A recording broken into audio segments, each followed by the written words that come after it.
Boa tarde, eu sou Fernanda Cabral. Primeiro eu queria começar pedindo para todo mundo imaginar na Copa. Vocês provavelmente já ouviram essa frase. E aí eu queria convidar então para imaginar o contrário. Imagina que vai ser bom. Mas não imagina que vai ser bom porque a gente virou essa, nem porque o evento foi um sucesso, ou porque o engarrafamento não rolou tão grande quanto a gente imaginava.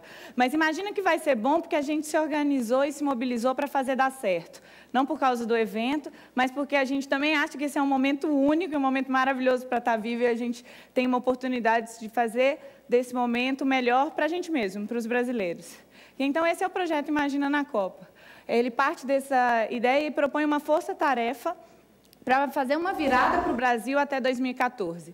Essa é uma virada de uma atitude de reclamação, que está muito associada à frase, que virou quase o símbolo apocalíptico de 2014, mas uma virada da reclamação para um acreditar que vai dar certo, uma virada da apatia para uma vontade de fazer, e uma virada de uma postura de quem é a culpa, que reflete um pensamento individualista, para a responsabilidade também é minha, já assumindo uma consciência coletiva. Então, o que a gente faz? A gente quer propor essa virada fazendo com que os jovens se envolvam em iniciativas transformadoras.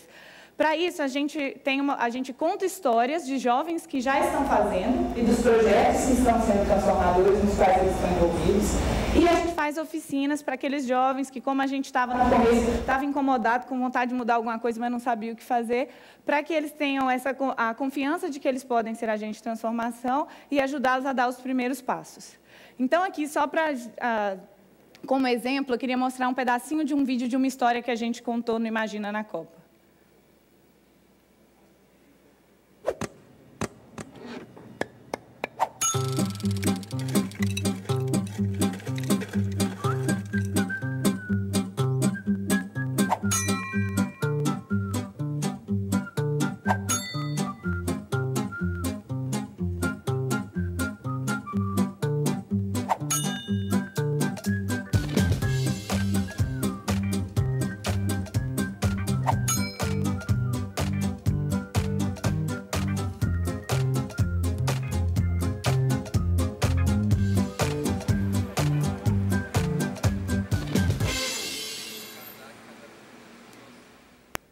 Meu nome é Gabriel Gomes, 23 anos, sou de Porto Alegre, sou formado em publicidade, mas hoje eu me considero um empreendedor social. Meu nome é Luciano Braga, eu tenho 27 anos, sou de Porto Alegre. A gente criou um adesivo que a gente colou nas paradas de ônibus de Porto Alegre que não são sinalizadas. E nesses adesivos as pessoas podiam escrever que ônibus passavam em cada local, o adesivo era todo em branco.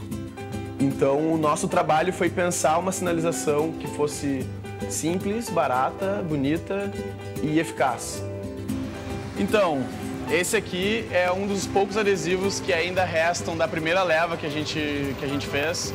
Eram 50 adesivos, então o que a gente vai fazer agora é fazer a manutenção dele. A gente vai tirar esse que está rasgado, que está velho, e vamos colocar um novo para ver se o projeto continua crescendo, assim. Então, eu acho que as pessoas, elas têm a predisposição de fazer o bem, de ajudar. Elas só precisam ter a oportunidade de fazer isso. Me parece que dessa forma os projetos ganham mais vida, assim, sabe? São mais verdadeiros, sabe? Esse é um trechinho da história que a gente compartilhou essa quinta-feira. A gente contou uma nova história toda quinta-feira de jovens que já estão promovendo mudanças significativas na sua comunidade, no seu contexto, na sua cidade, e que refletem uma possível mudança para o país. Essa história do Que Ônibus Passa Aqui é uma história que a gente adora, porque ela é de uma ideia super simples, que é um adesivo em branco. Ela tem a colaboração no cerne da ideia, em que todo mundo que utiliza o transporte público é a principal pessoa mais bem qualificada para dizer que ônibus que passa naquele ponto. A gente esteve em Porto Alegre e a gente fica dependendo mesmo da galera para te ajudar a dizer, afinal, que ônibus passa ali. E aí, ela é super simples, barata, replicável, e ela endereça um problema real da informação, da sinalização dos pontos de ônibus. E o motivo principal pelo qual a gente resolveu contar a história de quem já faz e já está promovendo essas transformações é que a gente acredita que, contando a história dos projetos, a gente pode inspirar o surgimento de novos projetos, que novas pessoas tenham novas ideias de projetos transformadores. E contando a história do jovem, dando voz para o Gabriel, para o Luciano, a gente consegue inspirar outros jovens, encorajar esses jovens a partir da identificação, de mistificar um pouco que esse cara transformador ou é o hippie maluco, ou é o milionário que não precisa de dinheiro e tudo mais, e ver que a minha real são esses caras também, mas é também gente tipo, de tudo quanto é jeito, a gente encorajar mais jovens a se envolverem nesse tipo de iniciativa. E aí já está dando resultado, porque a gente contou essa história do Que Ônibus Passa Aqui nessa quinta-feira, e no mesmo dia à tarde, a Mariana, lá em São Paulo, viu pelo Facebook, imprimiu os adesivos de um link que a gente tinha disponibilizado e já identificou 3 paradas de ônibus de São Paulo que também não eram sinalizadas, mostrando também que a ideia tem um super potencial por ser replicável. Então, a gente agora, o projeto a gente lançou oficialmente o site em 3 de janeiro, e até agora a gente já contou 9 histórias. E aí, com essas 9 histórias, a gente aprendeu algumas coisas sobre como ser esse agente de transformação, que a gente aqui traduz como, tipo, dicas sobre como começar a agir. Então, a primeira dica é: encontre a sua causa. Porque a lista de problemas e oportunidades de projetos transformadores para a gente se envolver, ela é super extensa. E entre salvar a baleia e educar as crianças, tudo é importante. Então, como é que a gente escolhe? A gente escolhe olhando para o que é importante para a gente. Então, por mais que eu estou aqui falando, vamos fazer todo mundo participar dessa tarefa e vamos fazer uma coisa de transformação, se alguém me chamar para talvez num sábado à tarde, em que eu tenho uma super churrasco, para falar assim: Fernanda, vamos fazer alguma coisa a favor dos animais? Talvez eu não vá. Eu tenho medo de pombo. Então, assim, não é a minha causa desesperadora salvar os animais, mas eu acho foda que tem um monte de gente que tem isso como uma coisa super forte e vai ser uma pessoa que vai aceitar esse convite e vai defender essa causa, que é uma causa extremamente relevante. Mas se alguém me chamar, eventualmente, para me envolver com alguma coisa ligada à criança ou alguma coisa ligada à deficiência intelectual, que é uma experiência que eu já tive pessoalmente e, para mim, é super significante, talvez eu vá e seja a primeira lá e seja aquela que fica no telefone ligando para as pessoas. Então, a sua causa está muito relacionada com as nossas próprias experiências. Então, na história que é número 8 que a gente contou, que é a história do Bike Anjo, a gente contou a história do JP. Não é esse cara aqui da foto, não. Ele é o cara do vídeo. E o JP, ele é um dos fundadores do projeto, mas quando ele estava com 18 anos, ele tinha 18 anos, mas ele foi pego bebendo numa excursão da escola. E aí ele recebeu uma punição, que era um castigo que obrigava ele a fazer trabalho voluntário, e esse trabalho voluntário estava ligado à horta. E aí ele caiu uma ficha assim, de que ele não sabia como a gente estava distante desse tipo de atividade, da terra. E aí, mais ou menos na mesma época, também por obrigação da escola, essa escola dele foi muito boa para ele.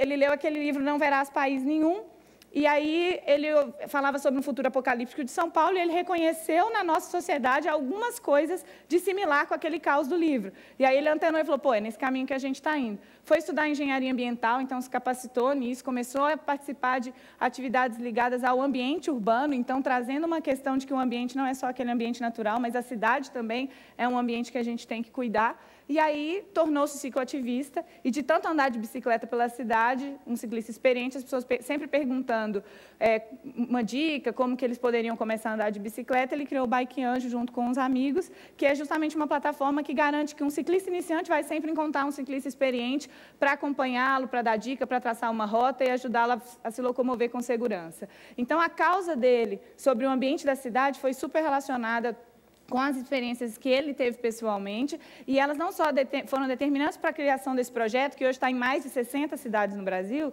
ela também foi determinante para que ele se envolvesse em outras iniciativas, todas ligadas a esse ambiente da cidade, melhorar a vida da cidade.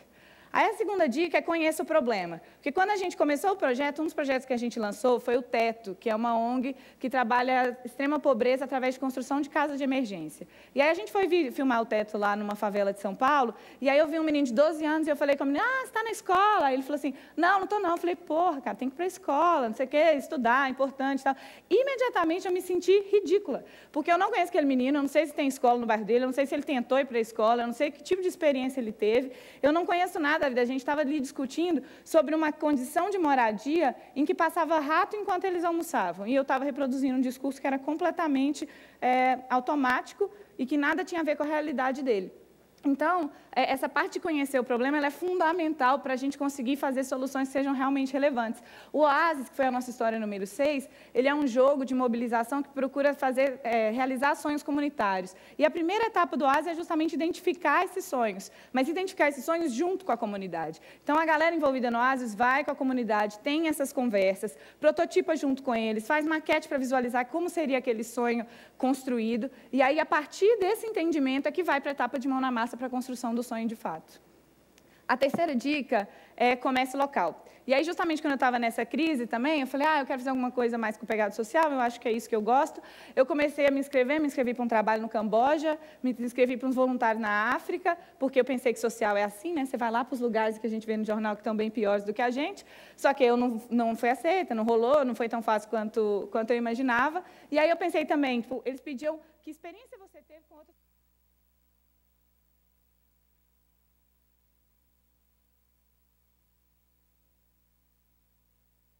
É justamente isso, a gente já conhece o nosso bairro, a gente já conhece os problemas, a gente sabe conversar com eles, a gente consegue ter uma agilidade na execução dessas ideias transformadoras muito maior. E aí a história número 4 que a gente contou, que é da agência Papa Goiaba, Papa Goiaba significa quem não pertence à cidade do Rio de Janeiro, eles fizeram justamente isso. São Gonçalo, eles estavam considerando que era meio que a perifa da perifa, assim, tipo assim, todo mundo quer fazer alguma coisa para o Rio, vai para o morro, porque o Morro é charmoso, que o Rio é lindo e tal.